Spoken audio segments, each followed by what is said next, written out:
I've been gardening for over 14 years.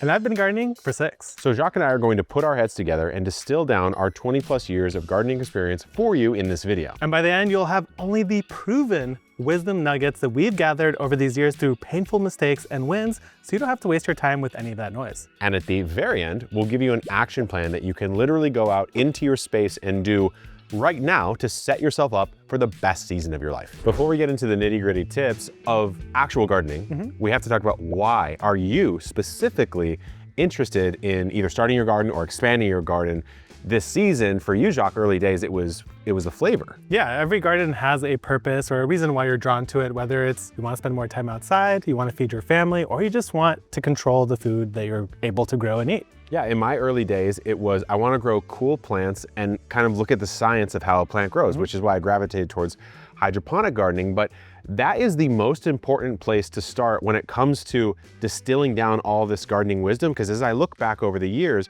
my reason has changed as seasons have developed. These days, I would say a lot of it is for the mental piece, the joy of it, trying to experience the present, whereas in the past it was weird plants, then it was maybe growing your own food. Yep. Of course, it's still that, but there's that primary reason, which really informs the way that you approach your entire garden. So really think about why you personally are excited to garden, but here are some general rules of thumb to approach a garden with that will save you probably seasons of headaches, I would say. And so the first one, Jacques, is when you design that garden, that first one, or whether you're expanding it, don't follow anyone's rigid suggestion. Start small is one that you often hear. Grow the easiest plants is one that you often hear. Those are fine. There aren't technically any rules, but I mean, in your case, when you started gardening, you went pretty aggressive. I went pretty big because I wanted to actually grow enough food to feed everyone in the home. So in my opinion, it's okay if you start a little bit bigger. Just try to keep it all in one area. It's gonna make your life so much easier to keep the weeds out, keep the watering in, and just manage the whole thing. Like tearing out an entire new yard like this, you're gonna be battling a lot of weeds. So doing it at least in chunks is what I would always recommend. Well, especially because as you garden, you get better at the craft. Yeah. And so seasons in, you'll go, oh, well, I know exactly how to transform that space. Easy. Whereas if you were to do it in season 1, you would probably have to redo it a couple different times. Which is fine. Which is also fine, by the way, and you've seen in our space how we've done that over the years. Now, another thing people get hung up on, especially when they start, is thinking they have to do everything the right way. Truthfully, when I first started gardening over 14 years ago, I was using hydroponic synthetic nutrients and water. We barely ever spray, barely ever. And we do fertilize, but a lot of the times it's with our own compost or organic fertilizers. And pretty much that's it. Do we have pest problems? Do we have disease problems? Quite a bit. We've lost some serious crops. But to me, 14 years deep, I view that more like a loss, a natural loss in a system rather than a failure as a gardener. Yeah, every season's not gonna be perfect, and that's okay. And all that really just brings us back to the basic, like starting with soil. In fact, there are 3 S's that we think every gardener should understand, whether you have a garden or you're going to have a garden, and it would be sun, site, and soil. Here we are out in the front yard, raised bed garden, Jacques, talking the 3 S's, starting with sun, the most important. Without sun, you're not getting anything. Yeah. That's for sure. Absolutely not. I mean, the thing is, plants, of course, need sun, they need some level of oxygen, they need water, and they need nutrition. Sun being the absolute most important of all of those, although they're all very important. And where you locate your garden, consider that your site. There's some really good rules of thumb, especially if you're a home grower. Yeah, if you want to really choose the best garden, you want it accessible to your house. So right here, we're right next to the door. That could be close to your kitchen. But the other thing to consider is, where do you have the most sun? Some crop will not grow without enough sun, but it doesn't mean you can't garden. It does not. And so what you need to do is walk around your space, whether it's an apartment, whether it's a townhome, whether it's a suburban home, and do what we would call a site report, I guess you could say, or a sun audit. So the best way to do it is wake up in the morning, I would come out and I would look at how the sun falls on this space. In my case, most times of the year, about this is in the shade until maybe mid-morning. This is always in the sun. So I have a full sun, maybe half the front yard. Pretty good. Yeah, and full sun is exactly where you want to put things that fruit, like peppers, tomatoes, cucumbers. If you only have shade to work with or part sun, just grow a lot of greens. You could grow lettuces, spinaches, anything that doesn't produce a fruit. In fact, that is why when you look at the bed behind us here, you see kales and cabbages, which would be our leafy crops over here. And as you move forward, of course, it's winter right now, so you do see a lot of leafy things, but we're growing a little bit more sun-loving stuff up front. But what I'm gonna say here is come out in the morning, come out in the afternoon, and come out in the evening and make note of where that sun falls, because it allows you to understand where to place either your raised beds or your in-ground beds. Absolutely. And the other thing to consider is that when you're choosing your site, make sure you have water nearby. You know, a lot of places do get rain. Here in San Diego, we cannot rely on the rain. So we have a hose spigot right over here next to the garden beds, and that's going to always cause you problems if you don't have easy access to water. Yeah, you want to think about when it comes to site, aside from sun, ample space, ample access, to move right through ample here. water access, but the space to actually move around. So back in my old spot where epic gardening really began, I didn't have as much space, so I made a bit of a sacrifice and crammed my beds a little bit closer together. No wheelbarrows. No wheelbarrows allowed up in that spot. So we'll get into spacing a little bit later, but really think about this. Where you place that garden is going to determine every single thing that comes after, including what kind of soil you use. If sunlight is the #1 most important input to a successful garden, I would argue soil is number 2. Yeah, and if you mess up your soil, which I know you've had experience with in the past, not that you personally messed it up. Oh, I did. I did. It can entirely change the trajectory of your garden. I've bought soil before that made me think I was a bad gardener. It turns out it was just bad soil. Yes, 100%. So back in the day, I had purchased some soil in bulk because I had a lot of raised beds to fill, of what was called a topsoil compost mix. And really, it worked. Yeah, For the first season, it worked. The problem is that summer, that fall crop was absolutely terrible. It was cakey, it was very clay. And so now what you really want to talk about is how do you even know what good soil is, Jacques? So you've got, I mean, we have an ex-geology PhD sitting right over here. So why don't you take this? All right, let's try. So the thing with soil is that it needs to hold water, it needs to hold nutrients, and it needs to hold air. Yes. If you do not have the ability for any of those, you're not going to have a good time. So a couple different things. If you're talking about raised bed soil or container soil, generally it's actually a soilless media. This is something like peat or coconut coir or wood chips or compost, but you need that drainage element. The drainage is going to allow the water to run free. It's going to allow oxygen and air to get in your soil. And that's usually things like perlite, pumice, vermiculite. And beyond that, when you get into the in-ground soil, it gets a little bit different. That's a true living soil. Yeah, so what you get into there are basically the 3 major particles that compose any type of soil, which would be a clay particle, which are the smallest ones, silt particles, which are the second smallest, and then sand, which is the largest particle. The perfect soil, in theory at least, would be what's called loam, 1/3 of each of those particles. Now, Jacques, how many soils out there, just magically you go into your yard, it's perfect loam? I highly doubt it's going to be high. I've never seen one, Yeah. personally. And the thing about that is that clay is really good at holding nutrients, it's good at holding water. Silt is kind of in the middle of sand and clay. It does hold a little bit, but it allows drainage. And without enough sand, it's going to just sit too wet and heavy and you're never going to have oxygen. Yeah. That's why you want that little blend. But there is a secret ingredient that helps all soil. And what is that? That's organic matter. I mean, to be honest, if you just have silt, sand, and clay particles, you actually have dirt. You don't really have soil. So when you add in organic matter in the form of compost or fertilizers or even mulch on top, eventually what you start to get is something called soil, which is not dirt. It is basically dirt plus the entire ecosystem of life that is within and underneath that soil, which of course is supporting the life that we're trying to grow above the soil. Yeah, and there is a saying that is usually coined for organic growing, but it's feed the soil, not the plants. Because if you have healthy soil, it will provide the nutrients for your plants. That is how it works in nature. Nobody's out there fertilizing the trees they're growing out there, right? It's all about that balance with the soil life. So I think that brings us to another little minor discussion that maybe we should go out to the back for. Let's do it. So Jacques, we're in the backyard garden, which has gone through quite a few transformations over the years, but the most important thing to note is that there are no raised beds or containers in this garden. This is an in-ground bed. Yeah, it's actually how I started my entire garden. I think it is a good way to get started because it's not very permanent. If you decide that maybe you don't have enough sun here, you could always just move your garden along because you don't have to actually move a whole bed. Well, over the course of the 4 or 5 years we've been growing in this space, this particular section has gone through a lot of transformations, but I want to focus on the first one for those of you watching because it's the most important decision, and it is to till or not to till. And tilling is basically the process of breaking up the soil to either break it up literally, or to incorporate something else into it, fertilizer, organic matter, etc. A lot of people are anti-till. It's a movement that's kind of gone around, the no-dig movement, aka no-tilling.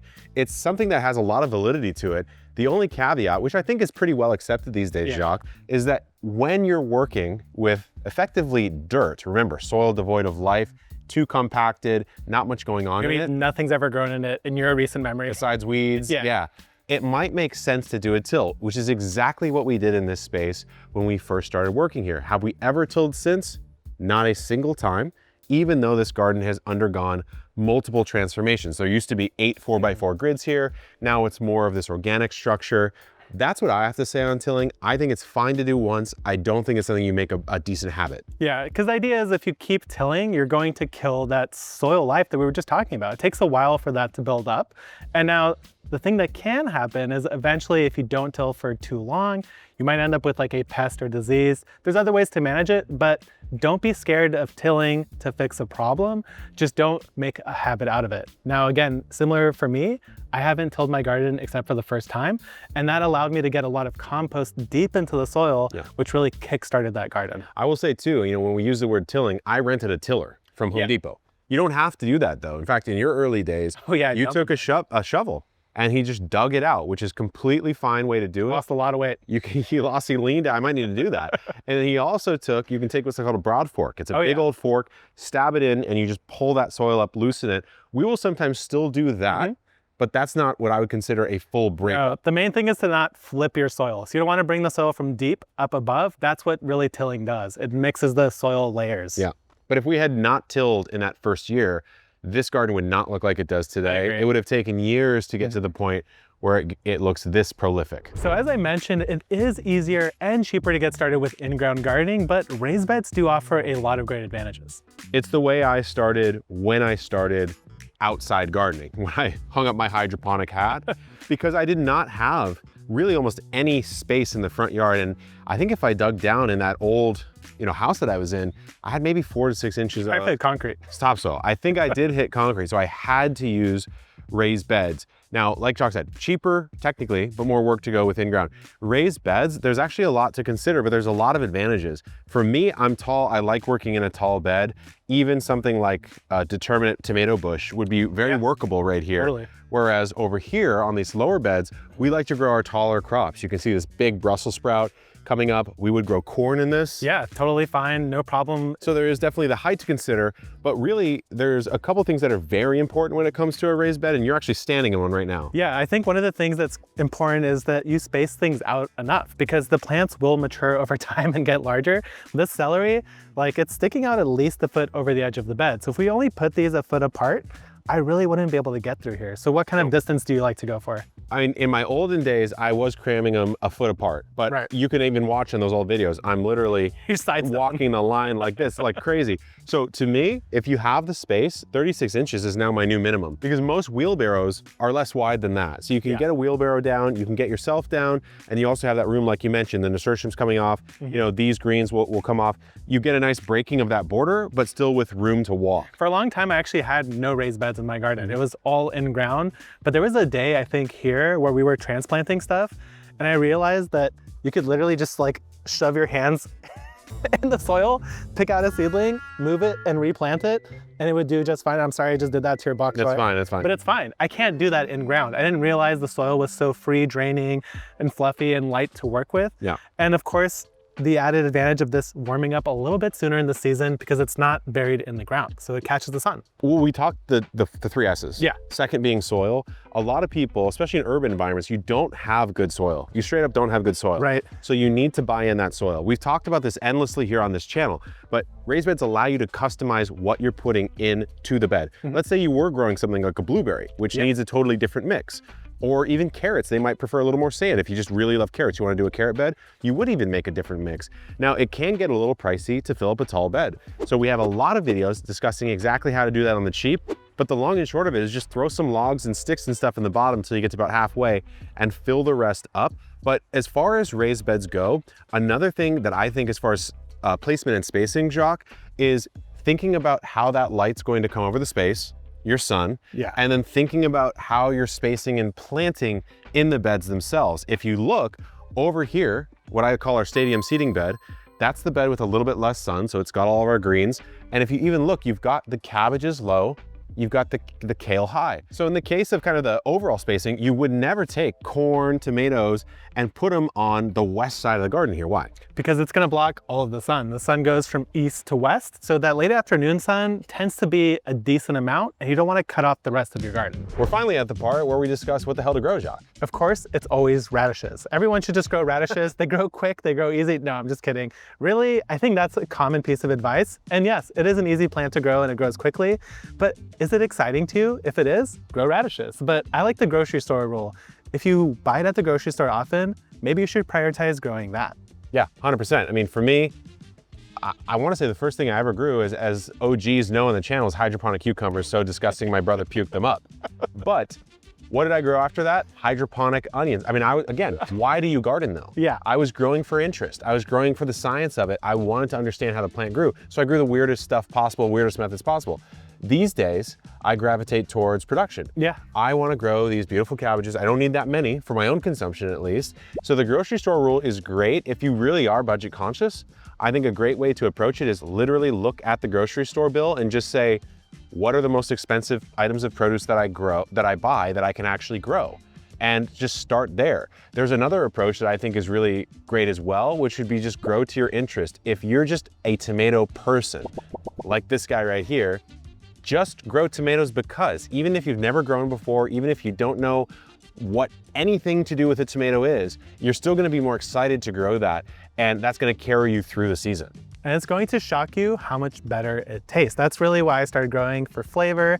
And the first thing I did plant was tomatoes, because it's just a different vegetable when you grow it yourself. Yeah. And I've also discovered that for many common things as simple as potatoes and onions even. I converted him on the potatoes and onions. He never grew them at home. I didn't think it was worth it. He ate some of Plant Daddy's potatoes and onions. Salt. I didn't even let him, he just stole them. I did. And he was absolutely sold. But then you get into the question of, okay, well, I have some ideas. I've talked to my family, my friends, whoever I'm gardening with. I know what I want to grow, but do I start those seeds or do I buy them from a nursery, Jacques? And for that, I think we have to hit the greenhouse. Jacques, I would say here in the greenhouse, everything on the table you see right here was started from seed. It's actually one of my favorite activities. I love seed starting, but it can be a little intimidating. The alternative is to just go to your local nursery and buy ready-made seedlings. Now, they could come in 6-packs, individuals, but that can get expensive. And let's be honest, we have leaned on it every once in a while when something goes wrong or you just need a plant or two. It's always fine to do, but seed starting is exciting and everyone should at least try it. I think so. I mean, I would say the first year or two that I gardened, I don't think I started seeds at all way back then. This would have been 2012, 2011, something like that. So it's quite a while ago. Epic gardening was not a thing. I was just Kevin gardening at this point. So what I love about seed starting is it is, in the end, it is cheaper. Yeah, as the seasons progress, it does become 100%. cheaper, but you get access to far more varieties. I mean, even at our own seed company, Botanical Interest, we have 750 varieties to choose from, which you can buy it at the nurseries that carry us. But if you were to go to the nursery and try to get that as a seedling, there's maybe 50 to 100 varieties. Certainly, let's say of an onion, there might be 1 or 2. Yeah. When there's dozens on the internet that you can try different seeds out. So I think it's really fun for customization, getting those varieties that you want, which of course does impact how they perform in your garden, but also, Jacques, as far as timing goes. Yeah, with seed starting, you are in full control of your destiny. You could start the seeds as early or as late as you want, and they will be ready when you want them to be ready. All you have to do is look at your seed packet, how long is it until it emerges, and just do a little bit of simple math. For most plants, it's basically like 4 to 8 weeks. Some are a little bit slower.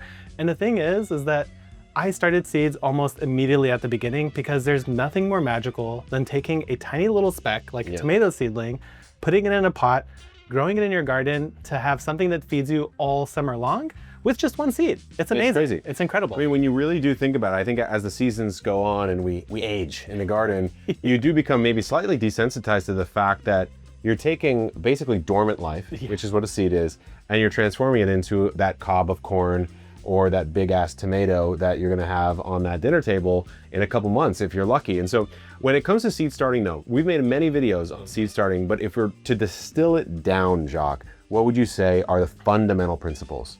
The fundamental principles are whatever the seed is, bury it like twice as deep as the seed is large. And basically I would recommend probably starting with direct sowing. So that is the idea of taking a seed, just putting it in your garden bed directly. And larger seeds are easier, things like beans, corn, sunflower, even peas and squash. Those are the ones I would recommend starting with. And as you get more and more kind of seasoned and curious, that's when you want to start doing seeds starting in like plug trays and then doing transplanting. But you have to make sure it stays watered, you have to make sure it has enough light, and you have to make sure it is actually properly set in the soil. Yeah, those would be the mechanics of the starting the seed itself. And then of course, depending on where you live, you need to know when that seed should be started. The simplest possible way you could ever figure this out is to just go to Google. You go to Google, you type in your zip code and you say planting chart. You'll get something that's pretty close. Now, do you need to know frost date this, last frost date, days to harvest? Eventually, yeah, but you'll pick that up over the seasons. If you need to just Google it and say, hey, it's February in Chicago, Illinois, when do I plant a tomato? And it'll say, not yet. In Chicago, it'll say, not yet. Not yet. And so what you could do, to your point, Jacques, is you could start those indoors if you wanted to. And for the crops that are your kind of your summer bangers, your tomatoes, your eggplants, your peppers, a lot of those, it makes sense to start indoors in seed trays. And we have a full guide coming out on that soon, by the way, and kind of grow them up to the point where you can get them in the ground when it's time. And the reason why you're doing that compared to maybe direct sowing, like you've mentioned with the beans or the peas, is because the shorter your growing season, the less time you really have to get those beautiful harvests out of the ground. And so what you want to do is put that somewhat mature plant in instead of the seed when it's warm enough to do so. It's gonna give you like a 2-month advantage. Absolutely. And a lot of times I would even recommend, if you're just getting started, some of those things are a little bit harder to manage. You have to keep it inside for like 8 weeks. So just buy your first round of tomatoes and peppers, but start things like beans directly in the ground. It's so easy, it's a big seed. You literally just push it into the dirt and you'll get beans in like 2 months. Yeah, what we'll do often is we'll have all these seeds, and oftentimes we start more seeds than we theoretically would need, because you never know. You might lose some, you might have underplanted, you might drop a tray, you never know. But at the same time, sometimes our timing will be a little off. And so we'll always supplement with nursery bought seedlings to plug and play. Oh, we didn't get quite as many tomatoes as we wanted, or this tray of corn didn't really work out. And so to me, it's always a bit of a hybrid with a bias towards starting your seed. Yeah, absolutely. I love the control of variety. That's the main thing that brings me in. I want to be able to grow the tomato that I want, not just whatever is available at the store. Yeah. And by the way, while we're in my greenhouse, I want to tell you about The Greenhouse, our membership program at Epic Gardening. In 42 seconds, it's 10% off our store, even inclusive of sales, free shipping and returns no matter how small the order. You'll get 5 free packs of seeds sent to you the day you sign up. You'll get 3 packs of seeds sent to you midway through our season of our newest varieties, exclusive to Greenhouse members. You have a free access to our garden planner, and you have free access to live horticultural support from trained horticulturists on our team that you can message pretty much anytime, and it's $50 a year for all of that. So it pretty much pays for itself. You can sign up in the link in the description, and now let's get on to the next bit of gardening wisdom. Out of the greenhouse and into the garden, Jacques, our tips for successfully getting seedlings into the ground and setting a garden bed up, whether it's in ground or in a raised bed, there are some principles that apply across the board. Yeah, whenever you transplant something into the garden, always water it. And especially as we get into spring and summer, without mulch, you're not gonna have a successful garden. Mulch is life, it keeps your soil alive, but it also does a couple other things for you. Yeah, absolutely. So what you can see here is we have some basic wood chip mulch that delineates between a pathway and a bed here in the garden, but then there's also mulch that you would apply to a garden bed itself. Whenever it comes to mulching an actual garden bed, one of my favorites is always going to be straw. The reason why straw is so great is that it breaks down very quickly, so it's not going to always be there. It's going to feed your soil over time as it breaks down. It blocks weeds from germinating. All mulch should do that. Retains water, which reduces how much water you need, keeps your plants happier. But another great option is actually compost. Compost can serve as a mulch. There's even more chunky types of compost that are a little bit more mulchy, and it's going to do the same thing. Block weeds, keep moisture in, and just make your plants grow better overall. So it looks like there's no mulch in this onion bed here, Jacques, but in fact, there's probably about 2 to 3 inches of our own homemade compost, which is effectively doing everything that you mentioned. The other thing that I think is interesting about straw is that it's light. So it does reflect quite a bit of light, and so it can actually keep the bed a little bit more cool. Some crops like that, some don't. For me, I think mulch is mandatory. The type of mulch is really up to you, your own budget, and maybe even what's local to you. Some people will just use their own fallen leaves. Yeah, fallen leaves are fantastic. I mean, you can use wood chips in your garden as well, but wood, when it mixes into the soil, can cause like some nutrient lockout. I would just avoid it. But pathways, it's also kind of annoying to work in. It is actually really annoying to work in. I tend to get a lot of splinters when I do that. So keep it in the pathways. Okay, the next one that trips up almost everyone, Jacques, is watering. And I think it's deceptively a lot simpler than it's made out to be, but there's a lot of ways it can go wrong. It's one of the hardest questions to actually answer. Somebody's like, how much water do I give my plants? I'm like, what time of year is it? What kind of soil do you have? That's what makes it a little hard. Is it? Exactly. Yeah. What kind of plant is it? So that's really where I think the finger test is best. Yeah. So that's where you take your finger, you shove it right into the soil or dirt, whatever you have. And if it comes out entirely clean, that soil is probably too dry. If a little bit sticks to your finger, that means it's probably just wet enough. If it comes out absolutely soaked and dirty, maybe ease back on the watering. Yeah, that's a good rule of thumb. And then there's ways of watering. So as your garden scales up, you want to make watering easier for yourself. Absolutely. But what I will say is early on, as you start to garden, you would rather be doing it manually, even if it's a little bit of a chore. Why? Because that's going to actually make you observe your garden. And there's that saying, it's like the farmer's footsteps is the best fertilizer. Yeah. And if you're walking around, literally looking at each plant and watering it, you will notice everything that is happening in your garden, whether there's pests, whether you have enough water, and whether maybe you might need a harvest. So I think that's best. And it's also the most controlled. Yeah, I would say the first 1.5 to 2 years, 2 seasons really, of growing more in the front yard, every few times a week, manual watering of 17 raised beds. Yeah, it can get old. It gets old eventually, but when you need, it's like any skill you're building. You need to build the familiarity, and then you can sort of systemize it and automate it a little bit, which we have done here now. So what we have is what's called drip irrigation. So I'd say level 1, like literally a watering can and one raised bed. There's nothing wrong with that. Level 2, grab a hose, and then just kind of walk around and hit it with a hose. Level 3 is kind of where we're at. We're maybe at level 4 because we've gone pretty extreme with it, is automating your watering in some fashion with drip irrigation or irrigation kits. So what we've done is we have different beds. Those beds have irrigation lines on them, and then it's hooked up to what are called irrigation zones that basically drip out water. We don't want to get too much into that, but it's all to say that watering is almost the 4th S of the 3 S's. It's just a W. But plants need water as much as they need something to hold that water, soil, and the light, of course, to generate that energy. And so when you're thinking about how to water, when to water, I think when is actually not as important as some people think, but definitely still worth considering. Yeah, generally early in the morning is best because you're trying to water the soil, not the leaves of your plant. Now, don't worry too much about it. Of course, it rains, plants will get wet, but by reducing the amount of water on the leaves, you're going to reduce the likelihood of getting disease.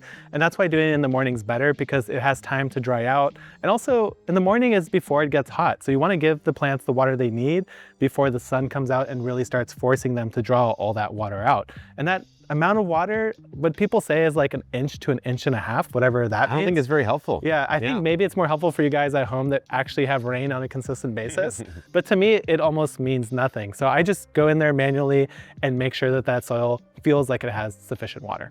Yeah, and another thing is you'll find that overwatering and underwatering, the plants can sometimes respond similarly. Yeah, it's so they'll do this wilting sort of action. I would say combined with the soil test and your own sort of gardener's sense of, hey, did I water it that often? Did it rain most recently? You'll be able to say this one's definitely overwatered, this one's definitely underwatered.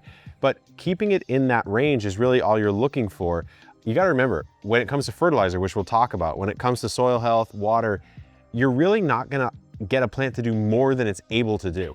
So watering it more is not necessarily gonna do anything. It's all about doing it the right amount. Remember, we don't grow plants, they grow themselves. We put them in an environment in which they thrive. One last thing I do wanna say though, is just keep in mind that as you get deeper into the season, that same plant is going to need more water. As the tomato gets larger and starts to produce fruit, it will need more water than when it was like this big. So just keep that in mind as it gets warmer, as the plants get more mature, you're going to have to step up the watering a little bit as you go. There's something that both Jacques and myself, I think, chronically underutilized earlier in the seasons of us gardening, and that would be? Fertilizer. Now, it isn't something I would say is absolutely crucial or mandatory, but it does work. It absolutely will have an impact. And it's one of the few things that might actually give you more plant from your plant.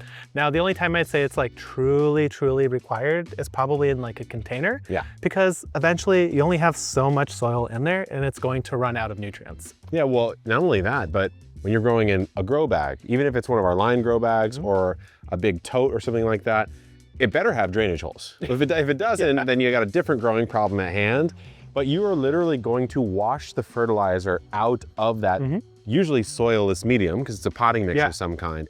And so with containers, I would say fertilizing basically mandatory, especially if you're doing those container tomatoes, container peppers, anything that's fruiting up. But even something like my dragon fruit alley here, which of course is a tropical fruiting cactus, without fertilizer, I would not get anywhere near as much production out of it. And then I would say in recent years, even yourself, you've started using it in your in-ground beds. Yeah, I've actually started following the recommendation and I have noticed substantial results. I am getting much larger broccolis, much larger cabbages. And now that's the thing, is I am getting bigger ones, but do you need a cabbage this big? That's up to you.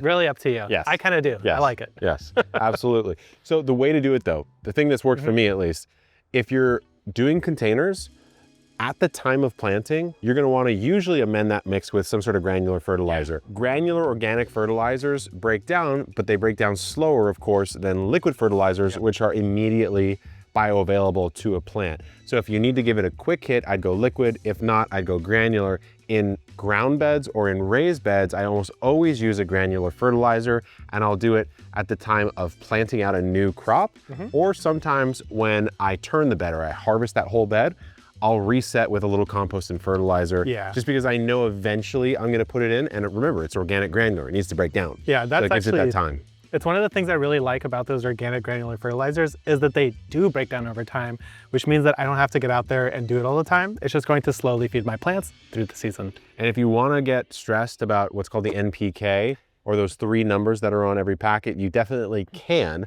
But if you wanna keep it simple, any sort of all-purpose organic granular fertilizer, like a 555 even, is probably fine. Now we have to talk about pruning. A lot of plants don't need pruning. You don't need to prune a cabbage, but what did you do to get this rosemary to look so giant, lush, and beautiful? You wanna know the answer? I actually took a hedge trimmer and I hedge trimmed the whole thing to be a perfect globe. And then of course it's now broken that a bit, but you're totally right. So there's the care of plants going in the ground, the watering, the fertilizing, but then there's the daily maintenance or trimming or pruning of it, which does shape the outcome of the plant. When it comes to something like a rosemary, Jacques, of course, this is more rosemary than I'll ever need.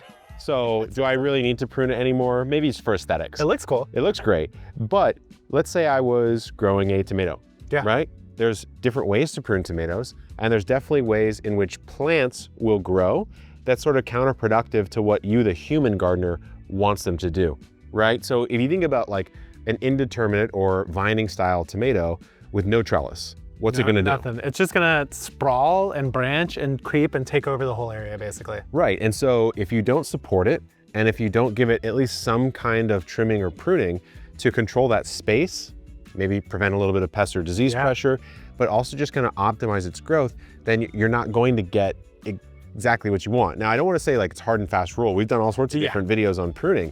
Some plants need it, some plants don't. Understanding which plants do and how to do it is the important thing. Of course, we've made many videos on that, but this just kind of speaks, Jacques, to the overall daily care of the garden once you plant it out. Yeah, I think one of the cool, fun things about pruning is that you can use it to your advantage, just like this. The more branches you trim, the more side shoots are gonna form, which means the bushier it's gonna get. Yeah. That's really useful for things that you want a lot of, like for example, basil is a great example. You've created gigantic basil bushes, but if you don't prune it, it'll keep growing vertical. It will produce some branches, but just not nearly as much. Same thing with like flowers. If you trim the top off of a young zinnia, it's gonna branch more, you're gonna get more overall flowers than if you left it entirely unpruned. Yeah, I would say like when you first start growing, it can be overwhelming. Like everything seems to have different rules on how to prune it. Take it piece by piece. And also use your growing intuition in the garden. Like you mentioned, you don't prune a cabbage. Why? Because the cabbage you're growing is the whole plant. Yeah. So if you were to prune it, what would be left, Nothing. right? You don't prune things like lettuce or kale, but that kind of brings us to how you would harvest plants to increase their production. So this reminds me of something in Jacques' yard that's been bothering me for years, which would be his 5-year-old tree collards that look kind of like this, but they're way taller and spindlier.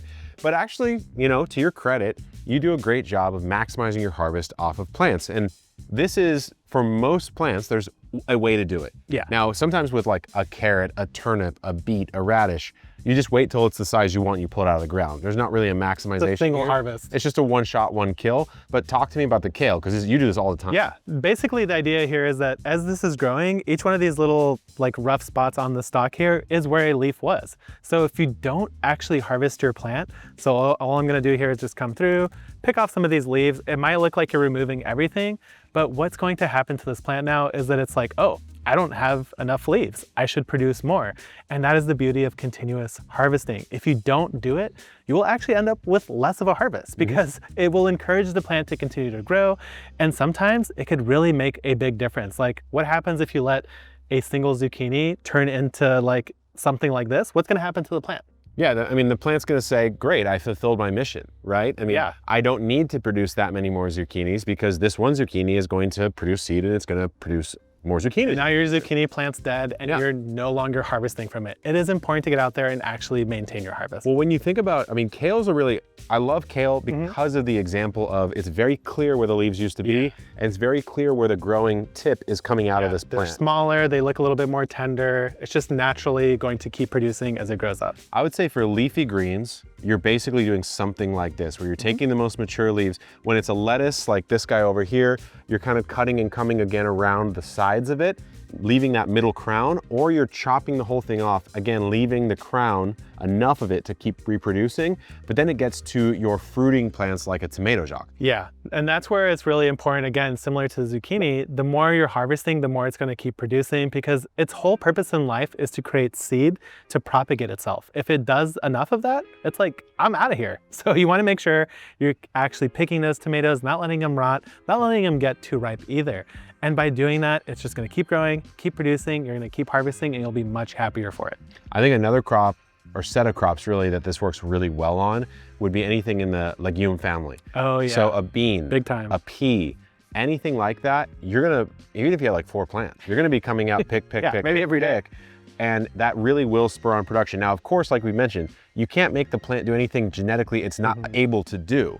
But a lot of us will leave some harvest on the table by not coming out and harvesting every so often. And this kind of ties to like when you do that daily water or that walk around, bring that harvest basket out and clip a little bit here and there and here and there. And you'll start to go, okay, well, with my kales, I do this, with my lettuce, I do this, with my beets, I do this. And you'll really get that sixth sense. But you can get, I would say, from the same garden by optimizing your harvesting technique, 20–30% more yield out of some crops. Maybe even more. Maybe even more. And right here, I'm actually seeing something else that we should talk about, which is that this kale has a couple holes in its leaf. Pests. So Jacques got pests. I've got diseases. Two of the things that plague and discourage a lot of gardeners. And I don't want diseases, guys. I do not. So talk to me, Jacques. There's kind of 2 schools of thought about how to approach this in a home garden. One more extreme, one like very much not extreme. Yeah, I'll say that I started off on the extreme end. When I saw this, I panicked and I was like, I have to kill whatever is eating my plant. But over the years, I've learned that eventually your garden will find a balance. It can be hard to just let this go on and not do anything about it. And here's the thing, first year, I fought everything that came into my garden. I wanted to defeat it. Second year, I basically just was like, I'm over it. I gave up. And there was damage. There was some times where I lost more than I really wanted to. But that third year, really everything started to come into balance. Yes, there were a couple holes in my leaves, but that's fine. I could still eat this. There's nothing wrong with this. You just wouldn't find this at the grocery store, but this is 100% edible. And the majority of the plant has no holes in the leaves. And that's really what it's all about, is finding a little bit of balance and being okay with giving up a little bit of your garden to the natural ecosystem around you. What I found is year 1, when there was no garden in this space at all, there was an overabundance of specifically earwigs as my pest, which Jacques personally can't stand. I remember those years you would like go wild when you saw an earwig. Yeah, they were destroying my Napa cabbages. I still haven't got a Napa cabbage because they love those crinkly little leaves. Yeah. So, but what I noticed is year 1, a lot of earwigs. Year 2, I would say maybe 80% less. Yeah. Why? Because we started building out an ecosystem. We brought in some birds just with the natural stuff that we were planting. Of course, they're gonna snack. And so you start bringing things into balance. And I would venture to say that, like, if you have no pests in the garden whatsoever, effectively you don't have a well-cultivated local ecosystem in your yard. It's a little bit of a red flag to me. It's a red flag. If you don't have a single amount of damage or any pests, then what are you doing? How did you do that? That means you had to kill everything around you. Yeah, there's no real way. Now, when it comes to disease, I'm a little bit more extreme sometimes. It really depends on what it is. Fair. When you talk about something like a cabbage, this is the fan leaf of a cabbage, it has a little powdery mildew on it. The cabbage itself is pretty much fine, so I'm not super stressed about that. I'm just gonna wash it very thoroughly before I eat it. But when you come into things like maybe a blight on a tomato or maybe a rust on a garlic, I will sometimes get a little more extreme, and it really just depends on how much I care about the yield of that crop. When you're talking about garlic, how Jacques, deep you are in it. Exactly. So with a garlic, you're 6 months in on a crop like that, and it lasts 6 to 12 months. Yeah. So if you don't get that harvest, it's very damaging to you as a spirit of your gardener. Like, we lost some garlic last year, very, very sad. So did I do an organic spray in that case? I did. I wanted to give myself my best shot. If I was to lose one kale plant here, one kale plant there to maybe too many aphids or a little bit of powdery mildew, it's a kale plant. I can plant another, it'll grow pretty quickly, and it's probably fine to give a little bit of forage to those local insects. Yeah, now this is where it really starts to get exciting as a gardener who's getting into seed starting, because now you could start choosing varieties that specifically have disease resistance or even pest resistance. Now, I could buy a tomato that has a little bit of powdery mildew resistance. Does it mean it's immune? No, it means that it could handle that disease and still reliably produce you a harvest. Yeah, I mean, I think to me, that's one of the things that's caused the most success in the garden. It allowed us to not spray or do sort of overindulgent measures, is powdery mildew resistant varieties, blight resistant varieties, maybe things that don't, nematode resistant, hornworm, any of those types of things. If the plant variety itself has the resistance, then you as the gardener have to do a little bit less work. Not something you have to do, but with seed companies, including our own, we have varieties selected specifically for that reason, because we know if you have a pumpkin you're growing and you're very excited to carve it for Halloween with your children, and then it gets absolutely smacked upside the head with blight or mildew, there goes your Halloween. So you'd rather grow a variety that's resistant. But overall, Jacques, I would say 14 years deep, I'm much more on the laissez-faire side of gardening and allowing some things to just be. We know we just threw a lot of info at you guys. So what we did is we put this all into an actionable checklist that if your garden's workable right now, you can definitely go out and do it, or you can save this and do it the second that you can get out in the garden. So the first one is walk your garden and observe it in the morning, the afternoon, and the evening, and just roughly mark on a piece of paper where you actually get 6 or more hours of full sun. Once you find that primary garden site, scoop up a handful of that soil and give it a feel. Does it look like it's rich in color? Does it look really pale? Chances are you're probably going to want to add some compost to it to get it to that better state. Next, grab a piece of paper, draw out a bed, and actually plan out what you want to put into it in the spring, the summer, and the fall. Of course, you can do it in paper. You can also try our Epic Garden Planner, which is down in the description, but this will help you really get a sense for what am I gonna get out of this garden this year? What am I excited to harvest? Next, set up a recurring calendar notification that says, go out and check my garden. It could just be 10 minutes, maybe 30 minutes, but find a good day of the week where you know you can reliably do that. This one is probably my favorite tip, and it's what will get you to becoming a better gardener over the seasons. So what I want you to do is this season, choose one system that you're going to add to the garden this year. For me, over the years, it's been, I'm gonna build out a bigger composting system or a composting system in general. One year it was, I'm gonna put drip irrigation in my beds. Another, it might be, I'm building a worm composting system.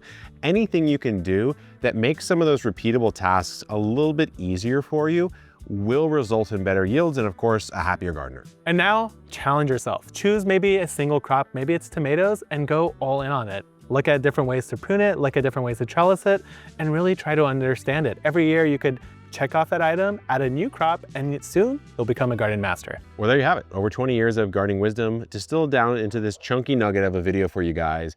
If you are still hungry and clamoring for more wisdom, you can actually check out our seed varieties. We have some new ones this year. They are right here in this video. We'll see you on the next one. Have fun this season. Good luck in the garden and keep on growing.